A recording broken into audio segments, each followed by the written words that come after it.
About 12 or so years ago, there was very, very few people in Southall who were prejudiced.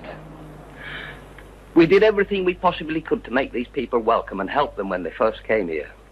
But as there's been more and more come into the town, we've said to the authorities, please, no more. We're full up. Still, they keep coming in by the 100. Today, there's very few people in Southall who are not prejudiced. We hate And unless something's done about this quick, that prejudice is going to be sheer bloody hatred. Our only hope is to be able to get away from Southall, away from it all. Like everybody else, all our friends have gone. There's nothing left for English people in this town anymore.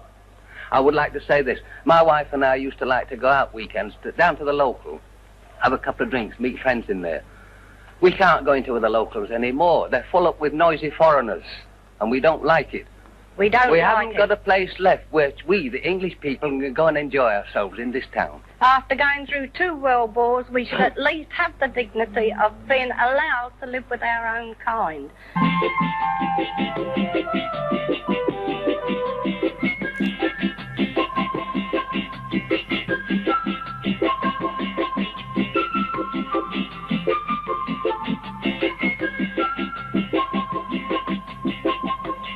I have seen a great change take place in the population of this area, because when we first came here, there were almost no coloured immigrants in the area. But it was a prosperous white working class area, and that unskilled and semi-skilled jobs were available.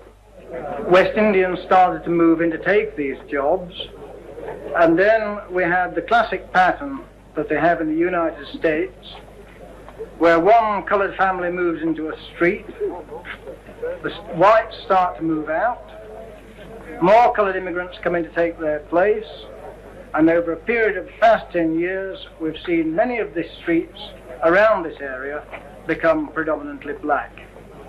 But as these areas do become black, we get a situation where in more recent years, Asians have also moved in with the West Indians, and these Asians have opened shops, which in turn have taken trade away from the white-owned shops, which has resulted in many white-owned businesses closing down, and the place has either been taken with Asian traders of various sorts, or, as today in Handsworth Soho Road, you see many of these shops standing empty.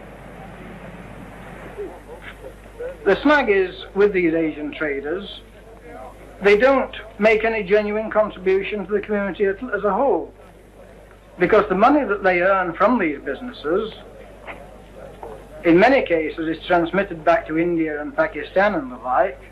This, of course, is bad from the country as a whole, since it upsets the balance of payments. And I understand that these remittances at the moment are running at the rate of about £40 million a year. Of course, these coloured people coming into the area are creating black ghettos, and this is affecting the whole of the urban area, including education and social services. For example, in this area today, it is difficult for a white woman to get a bed in a maternity hospital because these beds are now taken up by coloured women. And I think this is particularly immoral, because it is the white community at large that have paid for these beds over the years by taxation, and particularly by their national health contributions. And when their wives now want the services of the maternity hospital, they find it is denied to them, and yet at the same time being given to coloured women who may only have just arrived in this country. The official reason given for this is that white women live in far better conditions than the coloured women, so that the white women can stay at home to have their children in sanitary conditions, where the coloured women cannot apparently stay at home to have their children in insanitary conditions. The people of this country have got to make up its mind what sort of a country Britain is going to be in 100 years' time. If we allow the immigration to take place on the scale that it's taking place today, coupled with the birth rate of colours that's rapidly outstripping that of whites, then we're going to have a black state. the history of this country for the past 1,000 years has been one of repelling or preventing invasions of one sort and another. And yet here we have a situation where an unarmed invasion is taking place before our very eyes.